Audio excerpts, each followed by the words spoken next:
Time now for A Better Money Boston. Joel Johnson is managing partner at Johnson Brunetti.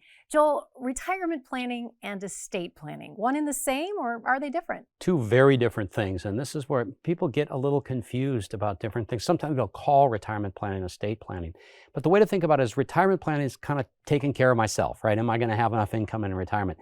Estate planning is typically taking care of someone else. Now that might be after I die, but it might also be making sure that if I'm disabled or my spouse is disabled, that there's some way to provide for them and protect my assets. So estate planning, again, very different than retirement planning. Okay, and this is really about control at the end of the day, right? Because you don't want Uncle Sam stepping in and telling you where to put your money. No, that's correct. If somebody doesn't have a will, just as a basic estate planning document, then the state has created a will for them. The state decides where their assets go.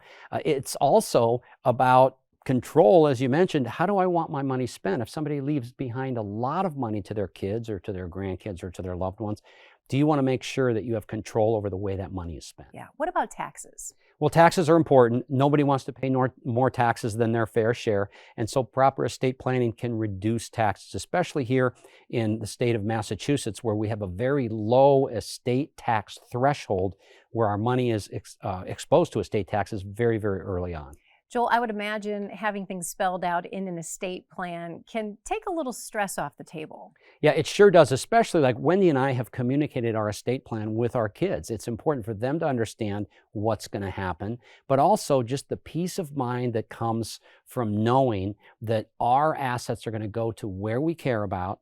They're not going to be controlled by someone else. They're controlled by us, even from the grave, so to speak.